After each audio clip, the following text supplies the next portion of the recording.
Je me suis réveillée en sursaut, le cœur battant, avec cette femme penchée au-dessus de moi qui murmurait « Léna, mon amour, reste avec moi ». Ses yeux bleus étaient rougis par les larmes, ses cheveux blonds courts collés par la sueur. Je ne savais pas qui elle était. « Qui êtes-vous » ai-je balbutié. La voix rauque. Son visage s'est décomposé en un instant. Elle a reculé comme si je venais de la gifler. « Margot, c'est moi. Margot. Ta Margot. » Le vide dans ma tête était absolu. Rien. Pas un souvenir. Pas une émotion familière. Juste cette douleur lancinante aux tempes et l'odeur antiseptique de l'hôpital Saint-Louis à Paris. Les médecins ont parlé d'amnésie rétrograde sélective suite à un accident de voiture sur le périphérique. Traumatisme crânien. J'avais 28 ans. J'habitais un appartement à Montmartre. J'étais graphiste freelance. Et cette femme, Margot, était apparemment ma compagne depuis 5 ans. 5 ans. Je l'observais depuis mon lit, cherchant désespérément une étincelle. Elle était belle. Objectivement, très fin. Regard intense. Une cicatrice discrète sur la lèvre supérieure qui lui donnait un air vulnérable. Mais pour moi, elle était une étrangère qui pleurait à mon chevet. Les premiers jours, elle venait tous les matins. Elle apportait des croissants de la boulangerie du coin. Rue des Abbesses. Ceux que j'aimais, avec beaucoup de beurre, disait-elle en essayant de sourire. Elle me montrait des photos sur son téléphone, nous deux sur la plage de Deauville. Enlacés sous un parapluie, nous deux à un concert aux arènes de Lutèce, nous deux dans un lit défait. Riant aux éclats. Je regardais ces images comme on regarde un film dont on aurait oublié le scénario. « C'est vraiment moi ?» demandais-je parfois. Elle hochait la tête, la gorge serrée. Un soir, elle a pris ma main. « Léna, on peut recommencer. » Lentement. Je ne te force à rien. Sa voix tremblait. Je n'ai pas retiré ma main. Par politesse peut-être. Ou par pitié. Mais je ne ressentais rien. Quand je suis sortie de l'hôpital, elle a insisté pour que je rentre à la maison. Notre appartement était un 2 pièces lumineux au dernier étage, avec vue sur les toits de Paris. Il y avait des traces de nous partout, nos livres mélangés sur les étagères, mes dessins accrochés au mur, ces partitions de piano sur le bureau. Une photo encadrée de nous deux en noir et blanc trônait sur la cheminée. Je dormais dans le canapé les premières nuits. Elle n'a rien dit. Elle préparait le dîner en silence, mettait de la musique douce du Debussy, apparemment mon préféré. Un matin, j'ai trouvé une lettre dans un tiroir. Elle datait d'avant l'accident. Mon écriture. Margot. Parfois j'ai peur que tu ne comprennes pas à quel point je t'aime. Tu es mon refuge. Ma tempête. Mon tout. Si un jour je te perds, je ne serai plus moi. J'ai refermé le tiroir violemment. Cette Léna-là me semblait étrangère aussi. Les semaines passaient, et la tension montait. Margot essayait d'être patiente, mais je voyais la fatigue dans ses yeux. Elle travaillait comme professeure de piano au conservatoire du 9e arrondissement, elle rentrait tard, les épaules voûtées. Un soir, elle a craqué. « Tu me regardes comme si j'étais une intruse dans ta propre vie », a-t-elle lancé en posant brutalement son sac. Je comprends que tu ne te souviennes pas. Mais est-ce que tu peux au moins essayer? Je suis restée muette. Essayer quoi? Forcer un sentiment qui n'existait plus? Le lendemain, j'ai commencé à fouiller l'appartement en son absence. J'avais besoin de comprendre qui j'étais avant. Dans une boîte sous le lit, j'ai trouvé un journal intime. Les pages étaient remplies de mon écriture nerveuse. J'ai lu avidement. Au début, c'était idyllique, la rencontre avec Margot lors d'une exposition à la Galerie du Marais. Le premier baiser sous la pluie près du Pont-Neuf. Les week-ends à Fontainebleau. Puis les tons changeaient. Des disputes. Des phrases soulignées, elle ne me dit jamais la vérité sur son passé. Je sens qu'elle me cache quelque chose d'énorme. Aujourd'hui, j'ai trouvé une lettre adressée à une certaine Claire. Claire. Mon cœur s'est serré. Qui était Claire? Plus loin, Margot a juré que c'était fini depuis des années. Mais je ne peux pas m'empêcher de douter. Si elle m'a menti une fois. J'ai refermé le journal. Étourdi. Ainsi. Avant l'accident, notre couple battait déjà de l'aile. Margot avait eu une autre femme dans sa vie? Quand elle est rentrée, je l'ai confrontée. Qui est Claire? Son visage a blêmi. Elle s'est assise lourdement. C'était ma fiancée. Il y a 7 ans. Elle est morte dans un accident de train. Et tu ne m'en as jamais parlé? Si. Bien sûr. Mais tu ne t'en souviens pas. Elle a baissé la tête. Je n'aime pas en parler. Ça fait encore mal. Mais dans mon journal, il était écrit qu'elle mentait. Que j'avais des doutes. À partir de ce soir-là, une distance nouvelle s'est installée. Je dormais toujours sur le canapé. Je sortais seule marcher dans Paris.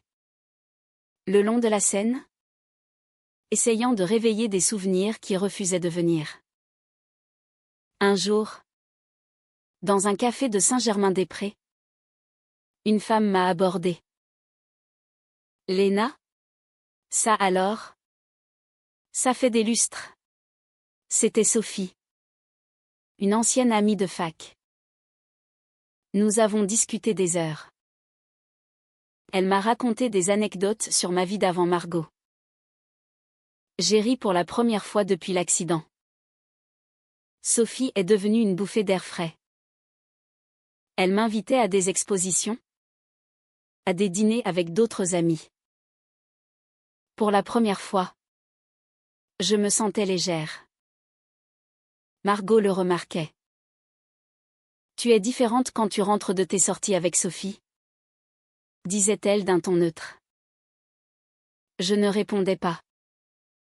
Les soupçons grandissaient. J'ai repris mon journal là où je l'avais laissé. Les dernières entrées avant l'accident étaient rageuses. Margot a reçu un appel tardif. Elle est sortie voir une amie malade. À 2 heures du matin? Je ne suis pas idiote. J'ai vu un message sur son téléphone. Reviens quand tu veux. Je t'attends toujours. Signé C. C'est pour Claire? Mais Claire était morte. J'ai commencé à surveiller Margot. Un soir, elle a dit qu'elle avait une répétition tardive au conservatoire. Je l'ai suivie discrètement. Elle n'est pas allée au conservatoire. Elle a pris le métro jusqu'à Belleville. Est entrée dans un petit immeuble. J'ai attendu en bas. 2 heures plus tard, elle est ressortie. Les yeux rougis. Accompagnée d'une femme brune que je n'avais jamais vue. Elles se sont embrassées sur la joue longuement. Trop longuement. Je suis rentrée avant elle. Le cœur en miettes. Quand elle est revenue, sentant le parfum d'une autre, j'ai explosé. C'était qui? Cette femme à Belleville? Elle a pâli. Tu m'as suivi? Réponds. Un long silence. Puis, c'est Camille. La sœur jumelle de Claire. J'ai éclaté d'un rire amer. Pratique. Une sœur jumelle dont tu ne m'as jamais parlé. Je ne voulais pas remuer tout ça. Camille a toujours été là pour moi après la mort de Claire. On se soutient. Vous vous soutenez à 2 heures du matin? Elle a pleuré. Rien ne s'est passé? Léna. Je te le jure. Mais la graine du doute était plantée. Et elle poussait vite. Le lendemain, j'ai appelé Sophie. Je lui ai tout raconté. Elle m'a écouté longuement. Léna. Avant l'accident, tu étais sur le point de la quitter. Tu m'avais dit que tu ne supportais plus les secrets. Je n'ai rien dit. Mais au fond de moi, quelque chose se réveillait. Une colère sourde. Une douleur ancienne. J'ai commencé à faire mes valises en secret. Margot sentait que quelque chose clochait. Elle essayait de se rapprocher, de recréer des moments intimes. Un soir, elle a préparé un dîner aux chandelles, mis notre playlist préférée.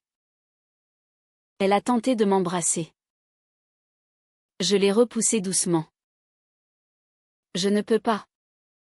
Margot. Pas comme ça. Ses yeux se sont remplis de larmes. Tu vas partir? C'est ça? Je n'ai pas répondu. 2 jours plus tard, j'ai pris ma décision. J'avais réservé un billet de train pour Lyon, chez ma sœur que je n'avais pas vue depuis des années. J'ai laissé une lettre sur la table. Margot. Je ne peux pas continuer à vivre dans un mensonge. Mes souvenirs ne reviennent pas. Et ce que je découvre du passé me fait trop mal. J'ai besoin de respirer. Pardonne-moi. Léna. Je suis partie un matin de novembre. Sous une pluie fine. J'ai traîné ma valise jusqu'à la gare du Nord. Mais en arrivant sur le quai, mon téléphone a sonné. C'était l'hôpital. Un médecin, mademoiselle Léna? Nous avons les résultats de vos derniers examens. Il y a quelque chose que nous devons vous dire en personne. Pouvez-vous passer? Intriguée. J'ai annulé mon train. Le médecin m'a reçu dans son bureau. Vos souvenirs pourraient revenir progressivement. Mais il y a autre chose. L'accident n'en était peut-être pas un. Mon sang s'est glacé. Que voulez-vous dire? Les marques sur votre corps? La trajectoire, nous pensons à une tentative de suicide. Le monde a chaviré. Il m'a tendu un rapport de police. La voiture avait foncé délibérément dans le rail de sécurité. Pas de freinage. Et dans la boîte à gants, on avait trouvé une lettre adressée à Margot. Mon écriture. Si tu lis ceci, c'est que j'ai enfin eu le courage. Je ne supporte plus tes mensonges. Tu m'as détruite. Adieu. J'ai quitté le bureau en titubant. Tout ce que je croyais sur notre couple vacillait. J'avais voulu mourir à cause d'elle? Je suis rentrée à l'appartement sans réfléchir. Margot était là. Effondrée sur le canapé. Ma lettre de départ à la main. Quand elle m'a vue, Elle s'est levée d'un bond. Léna. Je lui ai tendu le rapport de police. Elle l'a lu. Ses jambes ont fléchi. Elle s'est assise par terre. Mon Dieu, tu avais essayé de à cause de moi? Les larmes coulaient sur son visage. Pour la première fois, je voyais une douleur brute, sans filtre. Nous sommes restés assises par terre, face à face, pendant des heures. Margot a fini par parler. D'une voix brisée. Camille, ce n'est pas la sœur de Claire. C'est Claire elle-même. J'ai sursauté. Mais tu m'as dit qu'elle était morte. Je sais. Je t'ai menti pendant des années. Claire n'est pas morte dans cet accident de train. Elle a disparu. Elle a tout mis en scène pour recommencer sa vie ailleurs. Elle souffrait de dépression sévère. Elle m'a écrit des mois plus tard, elle vivait à Belleville sous un autre nom. Camille. Justement. Et toi, tu l'as revue? Oui. En secret. Parce que je n'arrivais pas à la laisser tomber. Je l'aimais encore. Mais je t'aimais toi aussi, Léna. Différemment. Plus profondément. Je me suis convaincue que je pouvais compartimenter. Que je protégeais tout le monde. Elle a pleuré. Quand tu as découvert des indices, j'ai paniqué. Je t'ai menti encore plus. Et toi, tu as sombré. Tu as tenté de partir pour toujours. Je l'écoutais. Abasourdi. Toutes les pièces du puzzle se mettaient en place. Ma douleur d'avant. Ma tentative. Mon amnésie comme une miséricordieuse oblivion. Pourquoi tu ne m'as pas tout dit après l'accident? Parce que j'avais peur que tu me quittes définitivement. J'espérais que sans souvenir, on pourrait repartir de zéro. Égoïstement. Le silence s'est installé. Lourd. Puis, quelque chose d'étrange s'est produit. Un souvenir a surgi. Brutal. Le goût de ses lèvres le soir de notre première fois. La chaleur de son corps contre le mien sous la couette. Sa voix qui murmurait « Je t'aime » en dormant. J'ai fermé les yeux. D'autres images affluaient. Les disputes. Les nuits où je pleurais seule. La découverte du message « Reviens quand tu veux ». La décision fatale sur le périphérique. Tout revenait. J'ai ouvert les yeux. Margot me regardait. Terrifiée. Je me souviens de tout. Ai-je dit simplement. Elle a porté la main à sa bouche. Je me suis levée. Elle a cru que j'allais partir. Mais je lui ai tendu la main. Margot, tu m'as détruite. Tu m'as menti.